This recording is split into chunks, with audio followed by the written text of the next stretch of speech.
nesse Dia Nacional da Bíblia, último domingo do mês dedicado à Palavra do Senhor.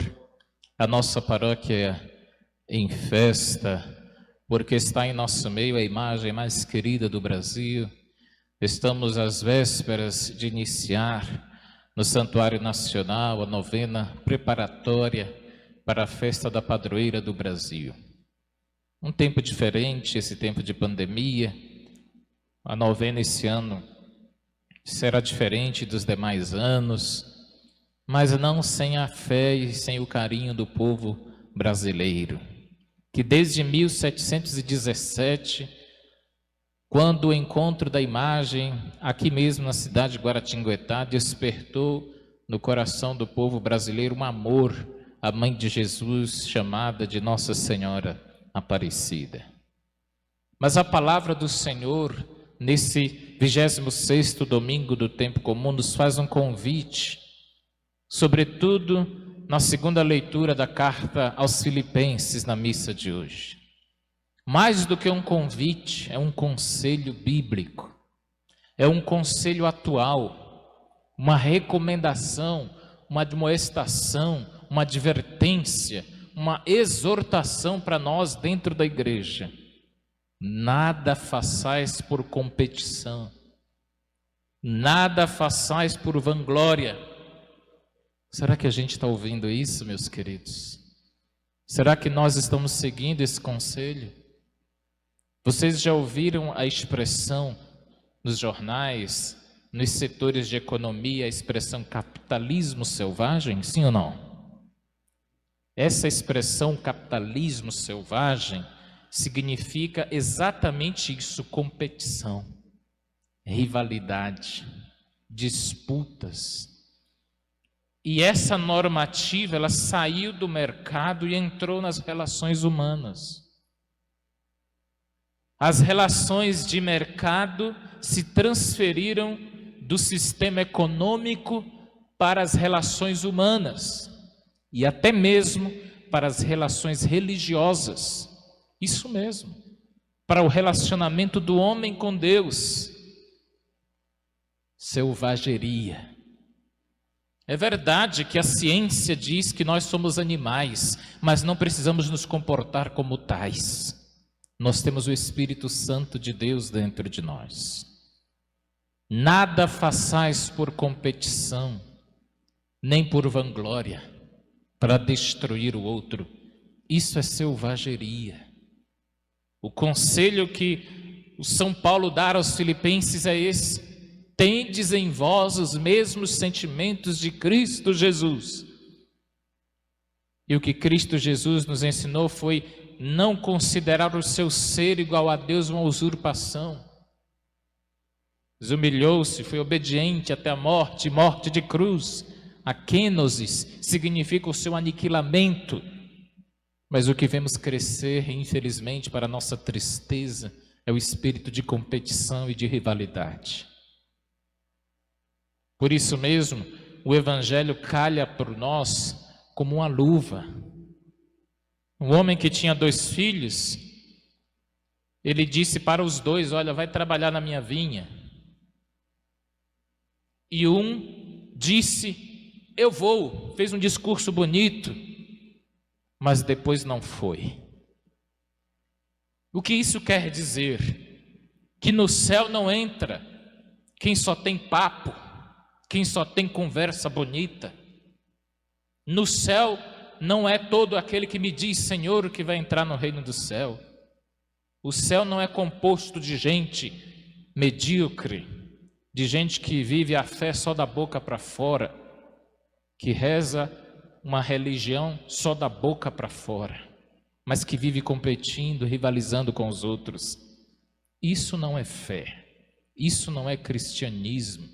Se não viver a kenosis, se não viver o aniquilamento e parar de viver a competição, a rivalidade, a vanglória, vai viver do Senhor, Senhor, vai dizer que cumpre e não cumpre.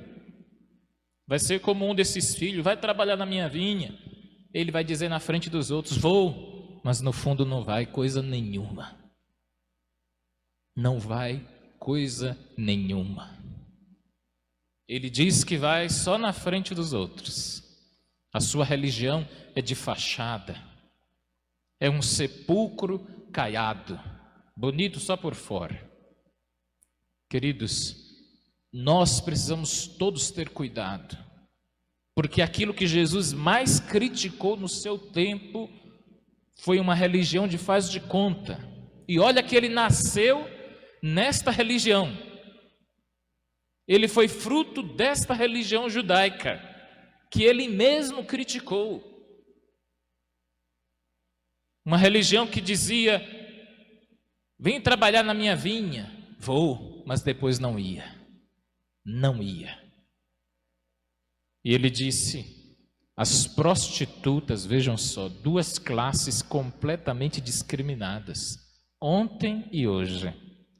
Prostitutas e publicanos vos precederão. O que significa preceder? Ocuparão o primeiro lugar no reino dos céus. Prostitutas e publicanos, duas classes de pessoas estigmatizadas, discriminadas. Os ditos corretos vão ver essas classes passar na frente. Os ditos moralistas verão essas duas classes de pessoas passarem na frente. Por quê? Os ditos moralistas falam que fazem, mas não fazem. Vivem uma religião de faz de conta. Estão sempre prontos a criticarem os outros, a colocarem sobre os ombros dos outros um fardo sobre o qual eles mesmos não estão dispostos a carregarem.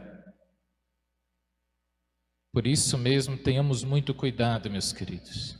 Nada façais por competição.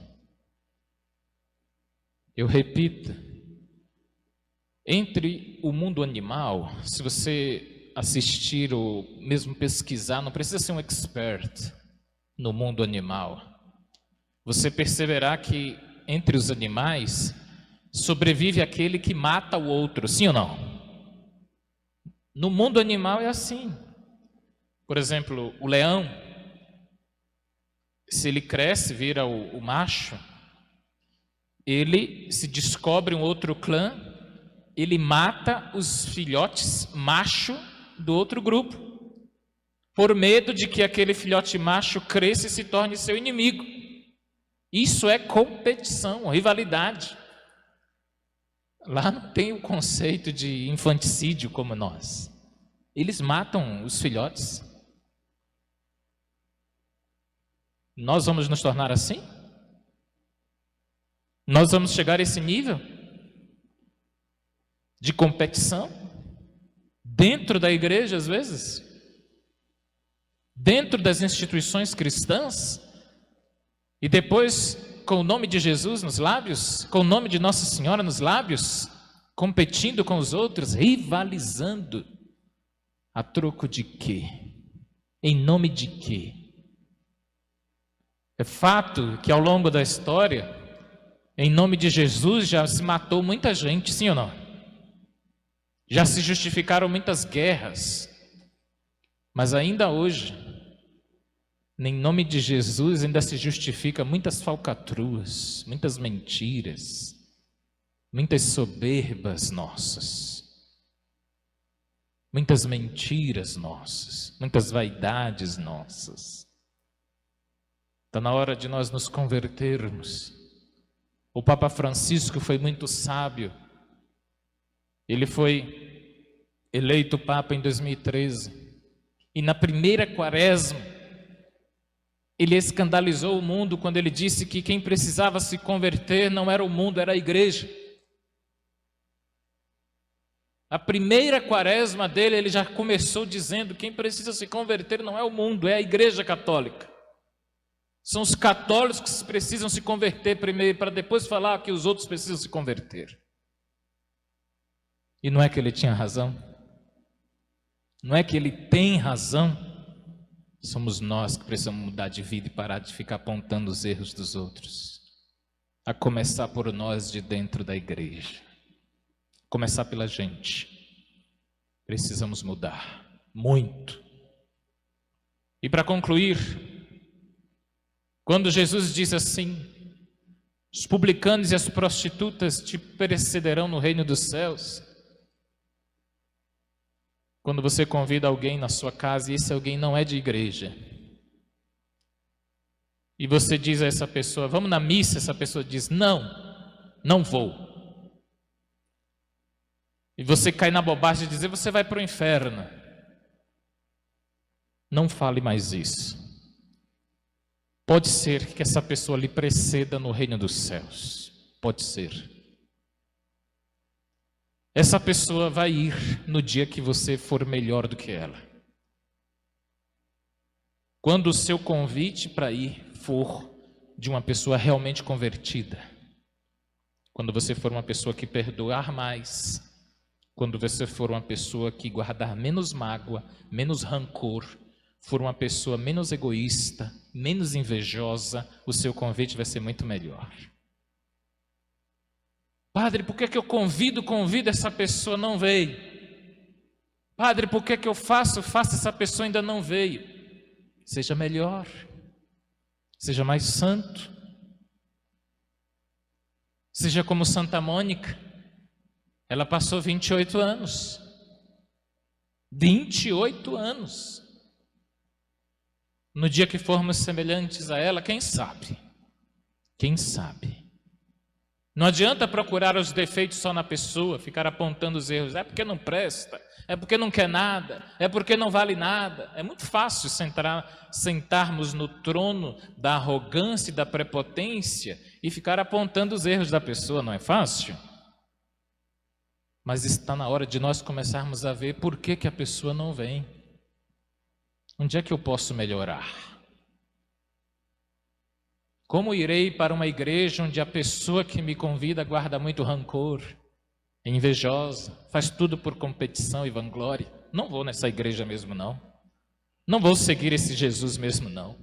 Nem eu iria. Nem eu iria. Gandhi teria dito que só se tornaria cristão quando ele visse um cristão fazer o que Jesus fez. Está aí. Poderia um de nós não termos perguntado a ele. Poderíamos ficar sem essa. Cabe-nos hoje pedir ao Senhor a graça da conversão diária. A graça de pedirmos um coração semelhante ao dele, porque ainda não o temos. Ainda não o temos.